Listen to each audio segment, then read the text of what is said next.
Let's begin with the poem now. I'll read the first four lines of the poem. Season of mists and mellow fruitfulness, close bosom friend of the maturing sun, conspiring with him how to load and bless with fruit the vines that round the thatch eaves run. Now, in this first stanza, Keats personifies autumn as someone who is friends with the sun.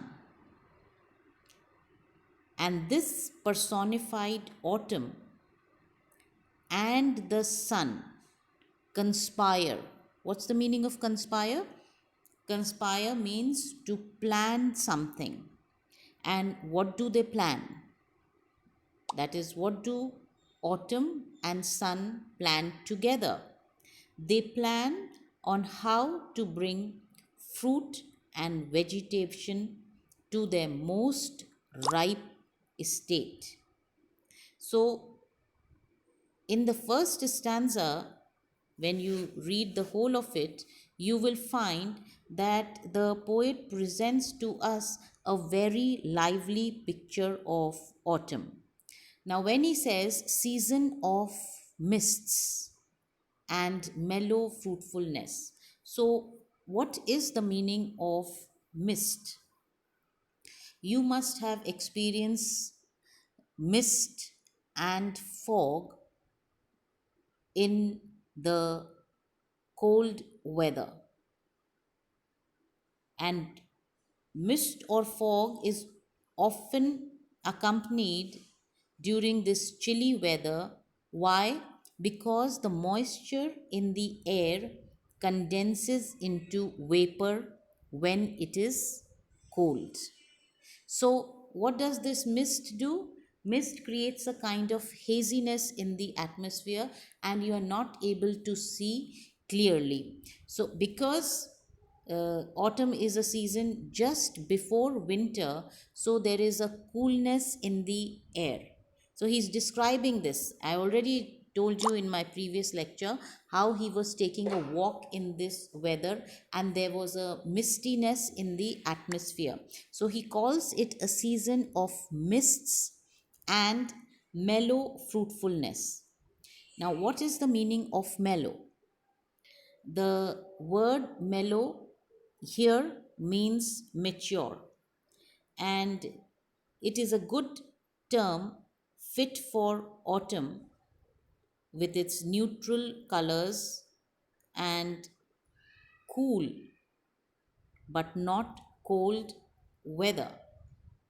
So there is a kind of a maturity in the season. For example, you must have seen the leaves which reach their mature stage before falling off. First, they are green, then yellow, then orange, brown, and finally they fall off.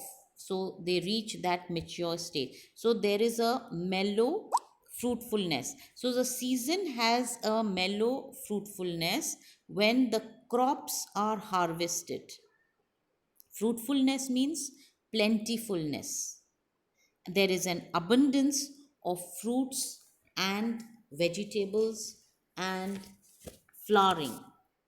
Now, when he says a close bosom friend of the maturing sun, so he calls autumn a very close friend of the maturing sun.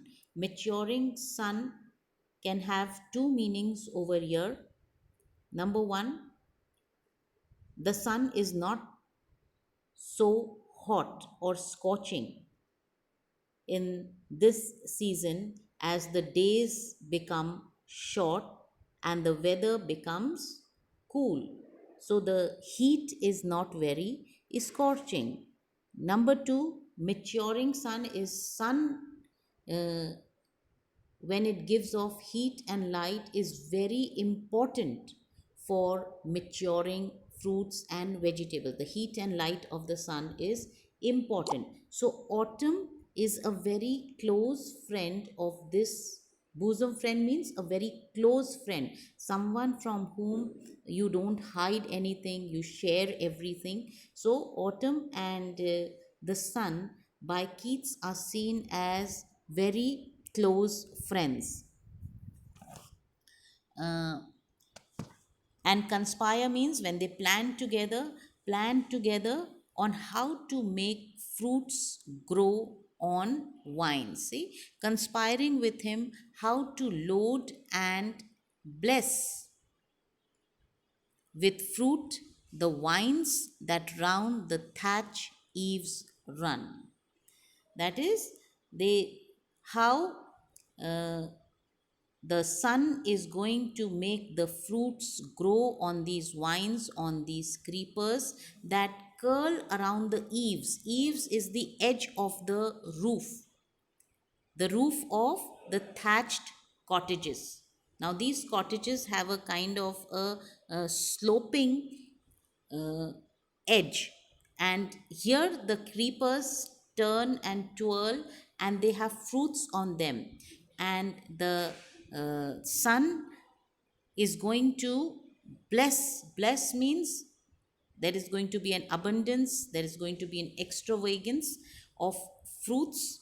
These they are going to mature on these vines. So the image uh, of this abundance highlights the plentifulness which weighs down the vines. So there is a kind of a richness and ripeness around. Thatched cottages suggests a pastoral setting, and it brings to mind a picture of shepherds, sheep, fields, maidens, and herds of cattle and people living a life of leisure and pleasure. We'll continue next time.